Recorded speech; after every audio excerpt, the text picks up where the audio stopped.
제가 본문의 말씀 듣도록 하겠습니다. 창세기 12장 1절로 9절입니다. 여호와께서 아브라함에게 이르시되 너는 너의 고향과 친척과 아버지의 집을 떠나 내가 내게 보여줄 땅으로 가라. 내가 너로 큰 민족을 이루고 내게 복을 주며 내 이름을 창대하게 하리니 너는 복이 될지라.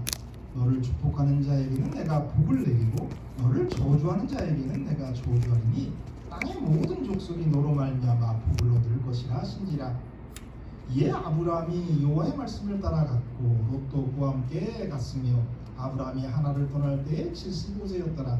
아브라함이 그의 아내 사레와 조카 롯과 하란에서 모든 소유와 얻은 사람들을 이끌고 가나안 땅으로 가려고 떠나서 마침내 가나안 땅에 들어갔더라. 아브라함이 그 땅을 지나 세겜 땅 모래 상수리나무에 이르니 그때에 가나안 사람이 그 땅에 거주하였더라. 여호와께서 아브라함에게 나타나 이르시되 내가 이 땅을 내 자손에게 주리라 하신지라. 자기에게 나타나신 여호와께가 그곳에서 제단을 쌓고 거기서 베델 동쪽 산으로 옮겨 장막을 치니 서쪽은 베델이요 동쪽은 아이라. 그가 그곳에서 여호와께 제단을 쌓고 여호와의 이름을 부르더니 점점 남방으로 옮겨 갔더라. 아멘. 우리는 오늘의 말씀을 통해서 아브라함이 그 놀라운 행보를 보게 됩니다. 순종과 믿음으로 전진하는 그런 아브라함의 모습을 보게 됩니다. 아브라함의 원래 고향이 우르입니다. 갈대아 우르라고 하죠. 예? 이쪽 밑이 갈대아 우르고요. 그의 아버지와 함께 어디로 간 거예요? 하란으로 갔습니다. 그리고 하란에서 이제 세겜으로 가고 세겜에서 베델로 또 그 밑으로 이동하는 모습을 우리는 오늘 보게 됩니다. 특별히 이 하란에서 세겜으로 가는 그 여행은 아브라함의 순종이 강조되고 있는 것이고요.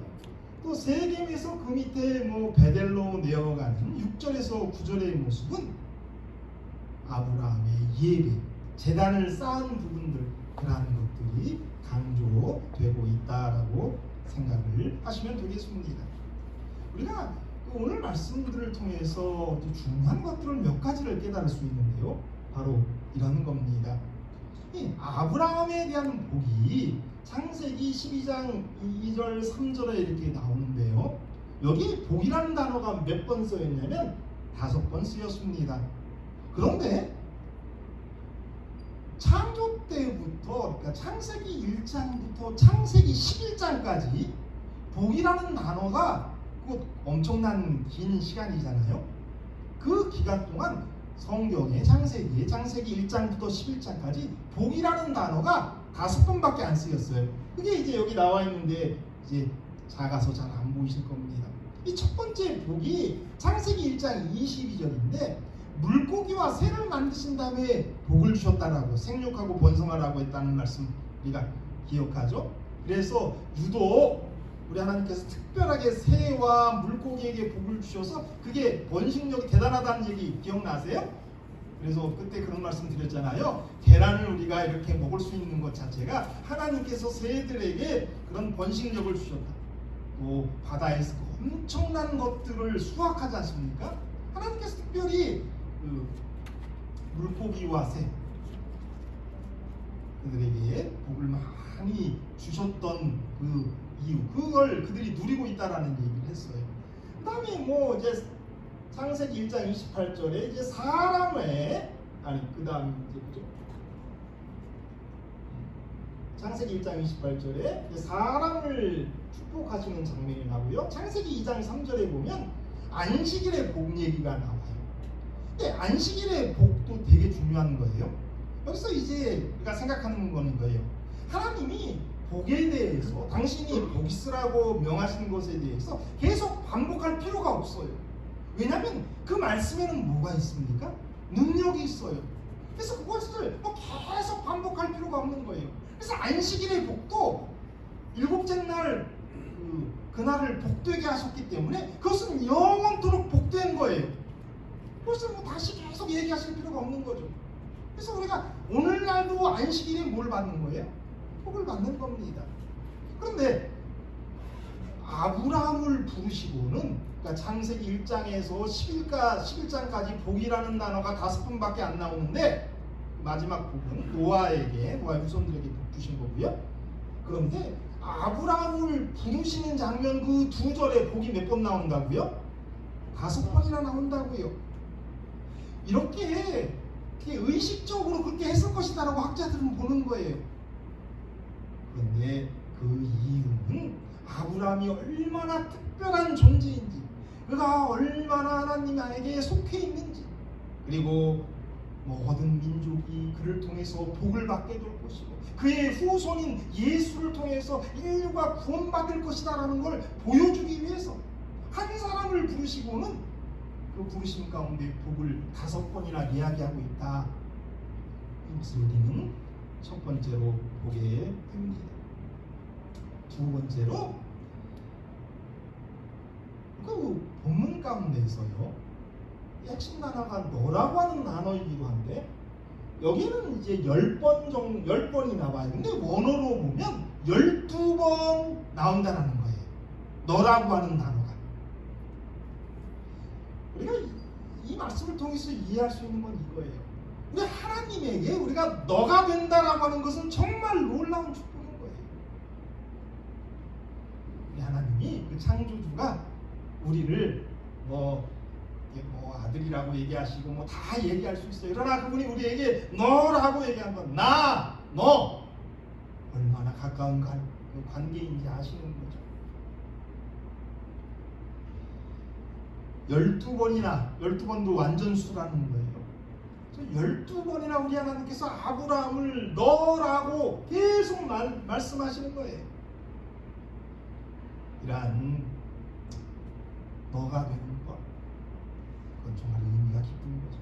예레미야 31장 3절, 옛적에 여호와께서 나에게 나타나서 내가 영원한 사랑으로 너를 사랑하기에 인자함으로 너를 이끌었다 하였노. 내가 영원한 사랑으로 너를 사랑하기, 인자함으로 너를 이끌었다. 예레미야 33장 3절이에요. 너는 내게 뭐하라? 부르짖으라. 내가 내게 응답하겠고 내가 알지 못한 그 은밀한 일을 내게 보이리라. 우리 하나님에게 이런 너가 된다라고 하는 것, 이게 엄청난 축복임을 여러분 기억하시게 되길 바랍니다. 아브라함은 그런 축복을 누린 것이고 저와 여러분이 그런 축복 가운데 살아가는 거예요. 그래서 우리 하나님의 그 영원한 사랑이 너를 붙드시고 이끄시는 거죠. 우리를 얼마나 사랑하시기 때문에 너는 내게 부르짖으라고 말씀하셨고 나는 내게 응답한다라고 말씀하시죠. 내게 보이신다라고 말씀하고 계시는 거예요. 그래서 저는 오늘 설교의 제목을 예레미야 33장 3절 앞부분에 너는 내게라고 하는 그런 제목으로 타이틀을 잡았습니다.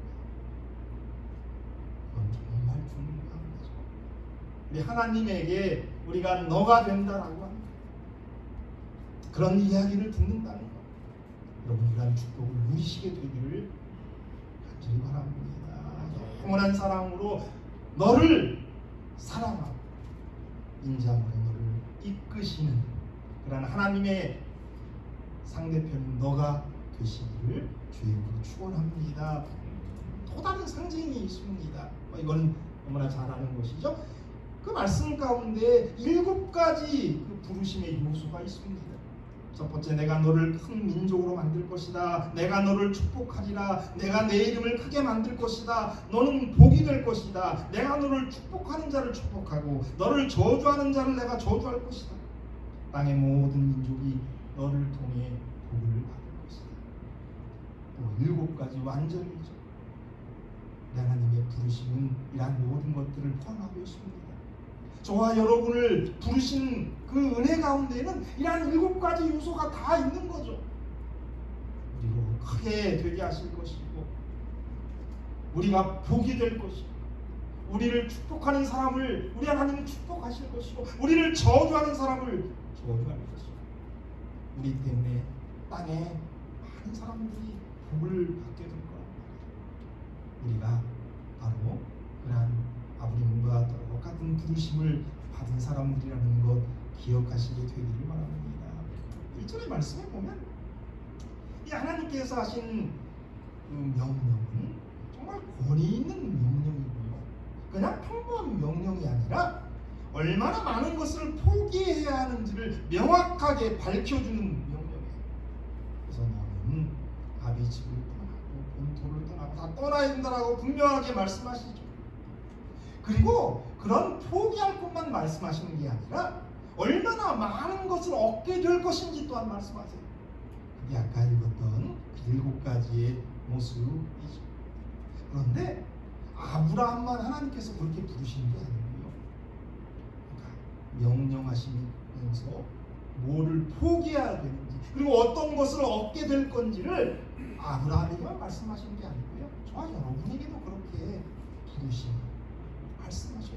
자, 누가복음 18장 29절에서 30절 같이 한번 읽어볼까요? 시작.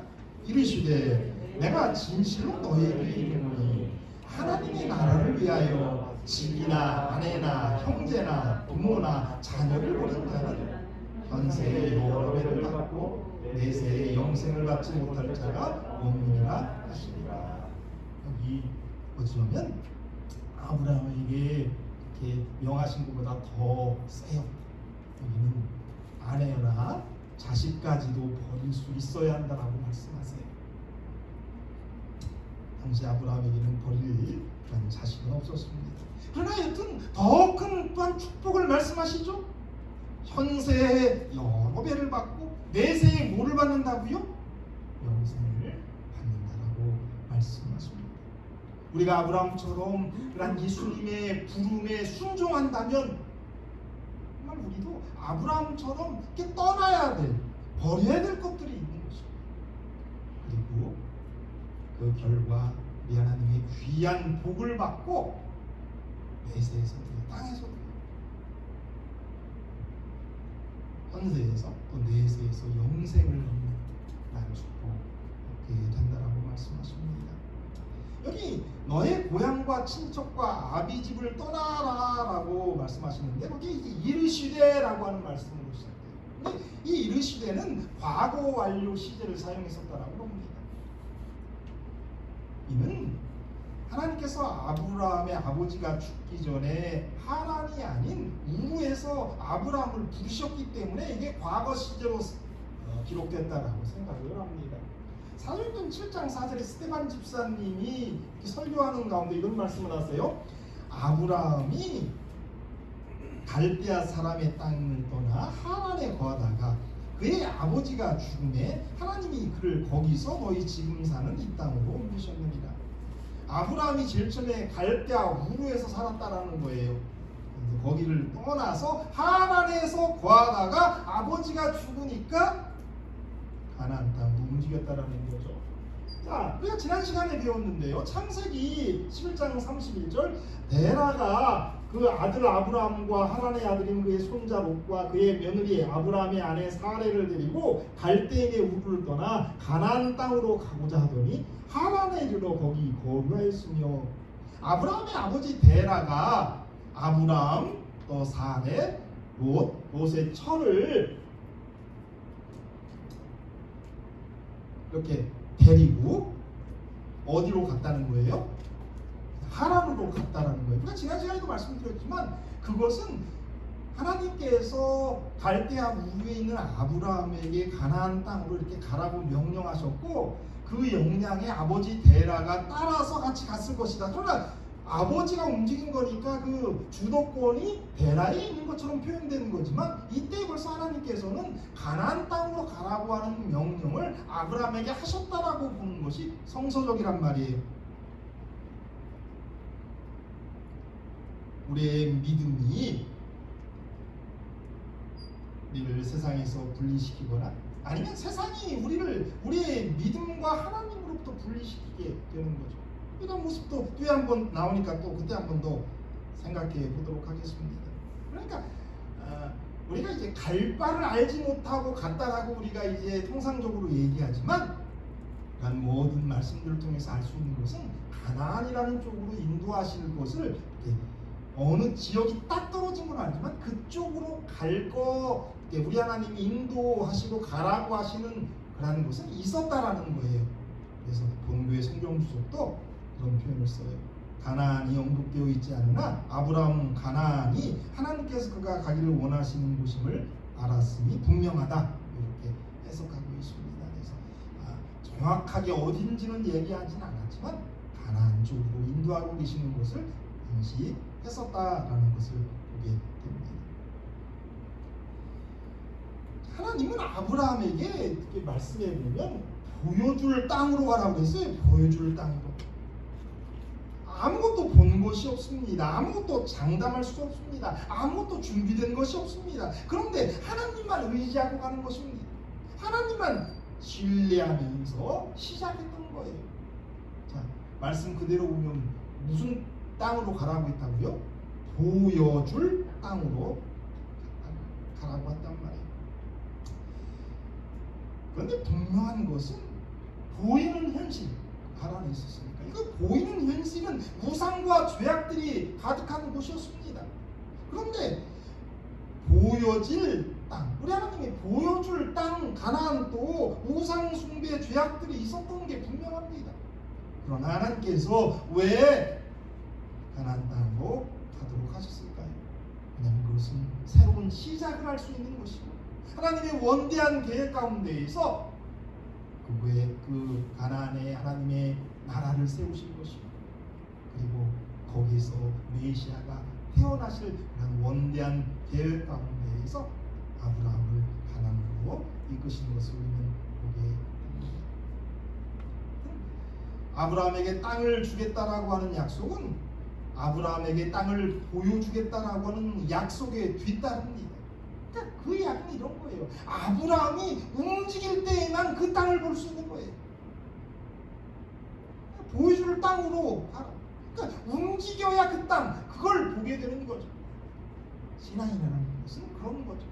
어떨 때는 우리가 믿지 못하는 그런 부분들이 있어요. 하나님의 명령이 부담스러울 때도 있어요. 그러나 보여줄 땅으로 가라. 움직일 때만 볼 수 있는 거예요. 움직일 때만 갈 수 있다는 것 여러분 기억하시기 되기를 바랍니다. 아브라함에게 하신 첫 번째 말씀과 아브라함에게 하신 마지막 말씀은 다 명령이에요. 첫 번째 명령, 그것이 12장 1절의 명령이고요. 이제 마지막 명령은 하나님께서 이제 뭐 아브라함하고 그 위에 얘기를 안 하신 건 아니니까 명령으로 나온 것은 22장 2절인데요. 1, 2절인데요. 이 두 번의 모두 명령문 뒤에는 세 개의 목적어가 따라 붙습니다. 그래서 너의 고향, 친척, 아버지의 집을 떠나라고 했어요. 그리고 이제 22장에는 내 아들, 내 사랑하는 독자 이삭을 데리고 라고 나오죠. 근데 이 순서가 친밀함의 순서예요. 자, 고향이 친척보다 더 중요하지는 않죠. 친척이 아버지 집보다 더 중요하지 않죠. 뒤로 갈수록 더 친밀한 거잖아요. 자, 내 아들, 아브라함에게 내 아들은 사실 더 있어요. 내 사랑하는 독자, 이것도 되게 더 친밀한 거예요. 그러나 이삭이라고 이름 불리우는 그 표현보다 더 친밀하겠습니다. 그러니까 더 친밀도가 더 이렇게 커가는 거죠. 그런데 그것을 떠나고 그것을 데리고 가라는 거죠. 이 11장과 12장과 22장 모두에서 하나님이 아브라함에게 내린 지시는 명백한 방향 제시가 아니었습니다. 아브라함은 그야말로 올바른 방향만을 지시받은 거예요. 가나안 쪽인 거죠. 순례의 최종 지점에 대해서는 분명하지 않았습니다. 그래서 12장에는 내게 보여줄 땅, 22장에는 내가 내게 일러줄 산, 그것으로 이삭을 데리고 가라는 말을 듣습니다. 그러니까 아브라함에게 첫 번째 하신 명령이 무슨 명령이라고요? 떠나라고 하는 명령이고요. 아브라함에게 마지막으로 하신 명령이 뭐라고요? 드리라라고 하는 명령이에요. 자, 떠나지도 못한다면 사랑하는 것을 무엇이 어찌 가능하겠습니까? 아마 하늘나라는 어쩌면 우리가 세상에서 가장 사랑하는 것을 버려야 드려야 할 수 있는 것입니다. 우리는 막연하게 이렇게 쉽게 생각을 하죠. 그래서 우리가 세상을 떠났다, 떠났을 수 있습니다. 그래서 이렇게 잘 살고 있는지도 모릅니다. 그 명령에 순종하고 살고 있는지 모릅니다. 우리 앞에 기다리고 있는 게 무엇이에요? 아브라함의 예를 보면 우리 앞에 기다리고 있는 하나님의 명령은 뭐예요? 드리라고 하는 명령. 내 사랑하는 독자, 네가 가장 아끼는 거. 우리가 이런 단계들 우리가 이제 계속 배워나가겠지만 이런 단계들이 신앙의 발전이 있는 거죠. 그리고 결국 그래야만 우리 하나님께 인정받는 것이고 하늘에 가게 된다는 것 여러분 기억하시게 되기를 바랍니다. 그러니까 떠났다는 것 가지고는 안 돼요. 드릴 수 있어야 해요. 가장 사랑하는 독자 이삭을 드릴 수 있을 때 우리 하나님의 명령에 순종하는 것, 그것이 우리를 기다리고 있다라는 것 여러분 기억하셨으면 좋겠습니다. 2절에 보면 내 이름을 창대케 하리라라고 하는 말씀이 나옵니다.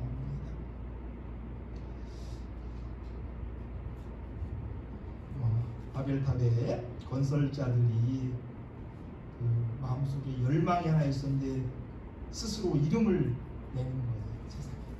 그런데 이 바벨탑을 짓던 이 건설자들의 적극성과 이 아브라함의 수동성은 아주 대조가 됩니다. 아브라함의 이름이 크게 된다면 정말 엄청나게 크게 되었죠. 그것은 자기 노력 때문에 크게 되는 게 아니에요. 그것은 하나님께서 그에게 선물로 주신 것이다라는 것을 보게 됩니다. 이름을 내고 싶죠. 저도 이름을 좀 더 내고 싶어요. 아직까지도 제가 어디 가면 아버지 목사 아들인데 제가 좀 이름을 내서 우리 아버지가 누구 목사 아버지가 됐으면 좋겠어요. 근데 그런 일은 없을 거라는 걸 저는 확실히 알고 있어요. 근데 중요한 거 이름을 내는 것은 내가 노력해서 얻는 게 아니라 하나님께서 뭐 하는 것이다? 주시는 것이다.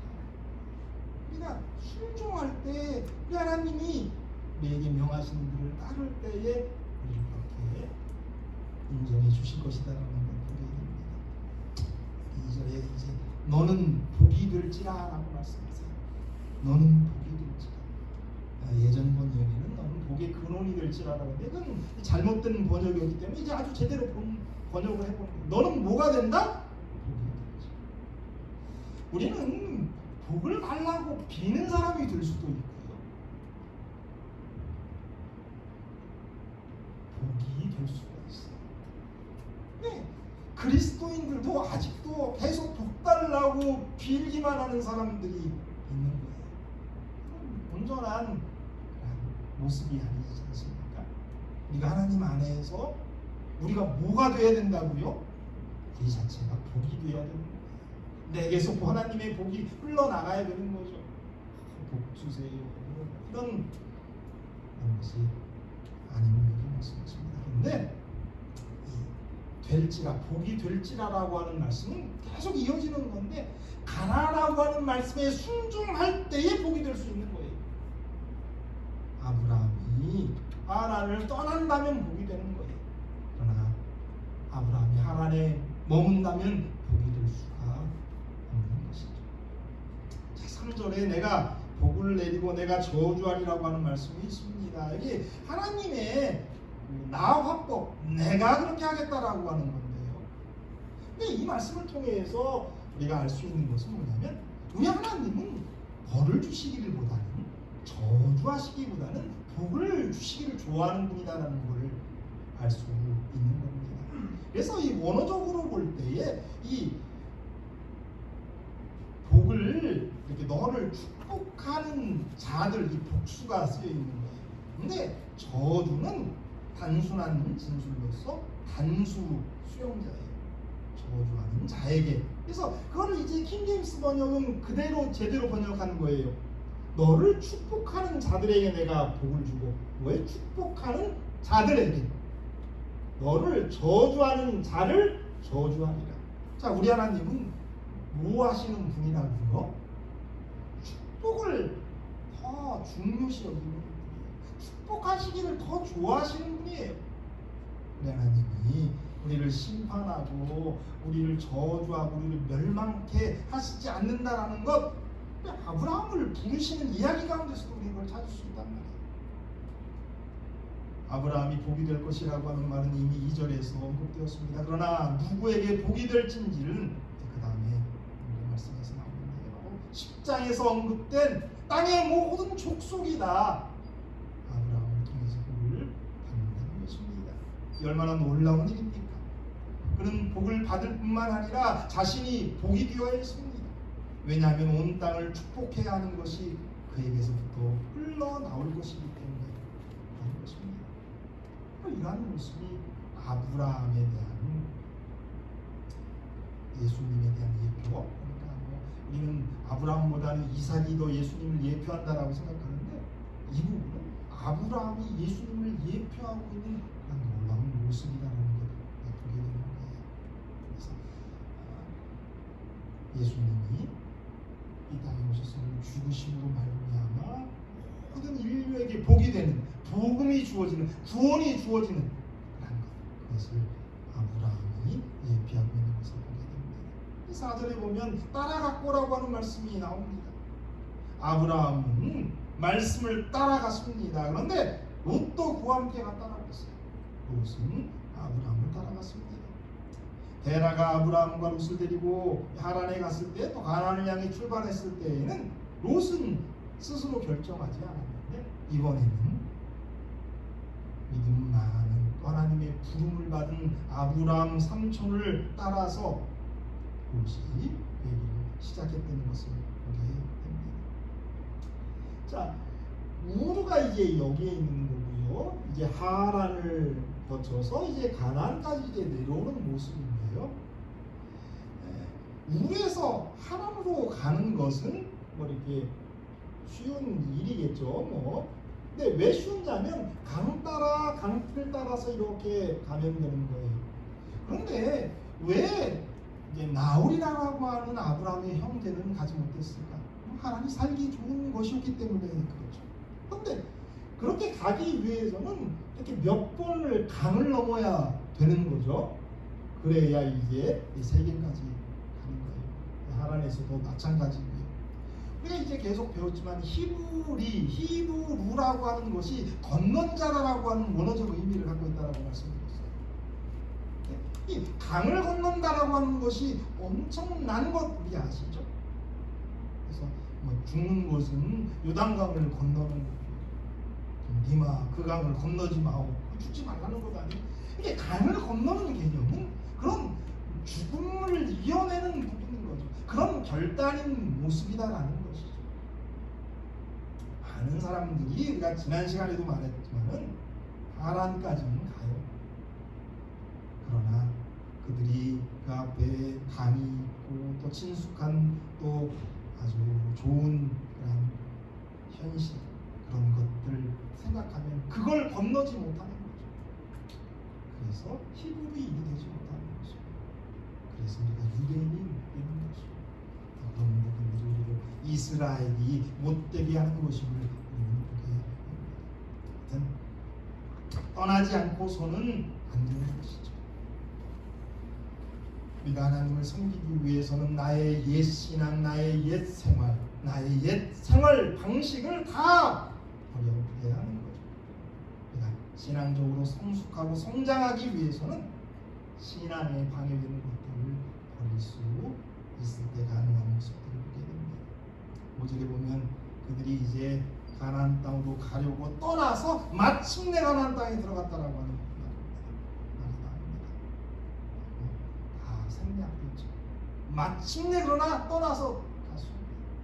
사랑하는 여러분, 우리의 하늘 가나안 가는 여정 가운데 여러분도 다 마침내 도착하시게 되기를 주의 이름으로 축원합니다.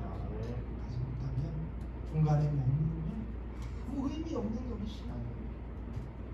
다 마침내 하늘 가나안 땅에 도착. 세겜에 이제 도착하게 되는데요. 이 고대인들의 생각에는 이 세겜은 가나안의 중심이다라고 생각했습니다. 그러니까 하나님께서 아브라함을 이끌어서 가나안의 중심인 세겜에 이제 그를 인도하시는 거고요. 그쪽에서 이제 하나님께서 아브라함에게 나타나신 겁니다. 이 땅을 내 자손에게 주리라. 아브라함이 후손에게 이제 주겠다라고 말씀하시면서요. 이제 네가 제대로 왔다라는 걸 보여주시기 위해서 하나님이 나타나신 거예요. 그러니까 창세기 12장 1절에 우리 하나님께서 이르시는 것은 그냥 이르신 거고요. 여기에는 누가 직접 나타나셨다는 걸 이해할 수 있냐면 하나님이 직접 나타나신 거예요. 나타나서 네가 이제 내 명령대로 제대로 왔다. 바로 이곳에 너희 자손들이 있을 것이다. 이걸 보여주시기 위해서 우리 하나님이 나타나신 겁니다.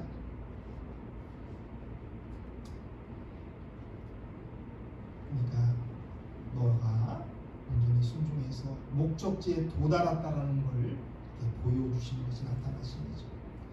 이 하나님이 아브라함에게 이제 나타나시는 것이 있는데요. 되게 많이 나타났을 것 같이 우리가 이해하지만 성경에는 아브라함에게 우리 하나님이 몇 번 나타나냐면 3번밖에 안 나타나요. 그리고 성경에 보면요, 이삭에게는 몇 번 나타나냐면 2번 나타나고요. 이삭의 아들 야곱에게는 1번 나타나요. 물론 이제 표현 가운데에 야곱이 2번 나타나는 것처럼 표현되는데 그것은 이제 과거를 회상하면서 이제 그가 다시 이제 베들로 돌아왔을 때에 예전에 나타났다라고 했는데 그 나타남은 꿈에서의 나타남이에요. 진짜 나타남이 아니고요. 진짜 나타나시는 것은 1번이란 말이에요. 그러니까 하나님이 이렇게 나타나시는 게 늘어요, 줄어요? 줄어요. 그 다음에는 뭐예요? 안 나타나셔도 되는 거예요.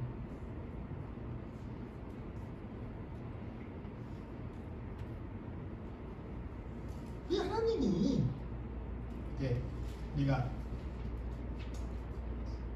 나타나고, 여러분 뭐 하나님이 내 꿈에라도 나타나고 내게 이렇게 보여지고 만나고 이런 것 대부분의 그리스도인들의 어떤 꿈이고 소망이잖아요. 그러면 원이 없고, 그러면 정말 신앙 잘할 것 같고 아무 문제 없을 것 같은데, 그런데 하나님의 나타남이 아브라함에게도 몇 번이었다고요? 그런데 오늘 우리 하나님께서 저와 여러분에게 이렇게 나타났으면 좋겠는데 정말 나타날 필요도 없어요. 왜요? 그분이 사람의 모양으로 2000년 전에 나타나셨어요. 정말 성육하셔서 인간이 되셨단 말이에요. 그리고 죽기까지 복종하셔서 우리를 구원하셨단 말이에요. 그거를 우리가 성경을 통해서, 믿음을 통해서 본 사람은 하나님의 나타남을 더 고대할 필요도 없어요. 우리가 오직 고대하는 예수의 나타남은 뭐밖에 없어요? 예수의 제1인 게 나타나는 것밖에 볼 필요가 없다는 것, 우리는 보게 됩니다. 그런 게 신앙이란 말이에요.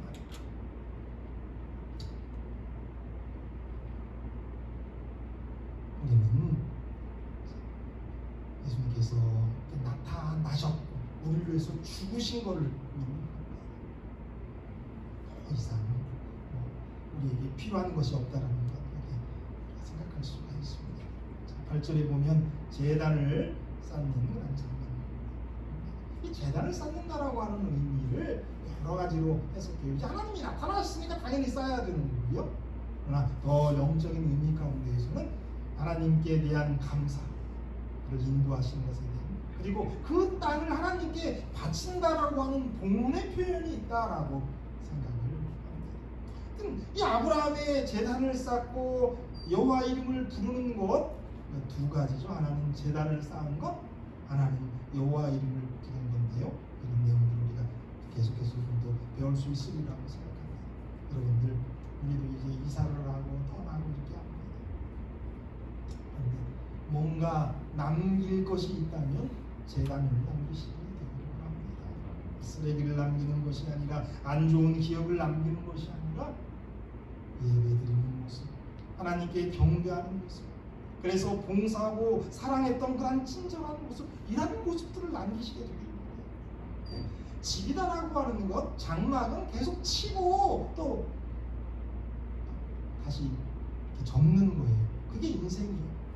그러나 재단은 쌓는 것이고요, 남겨두는 거예요.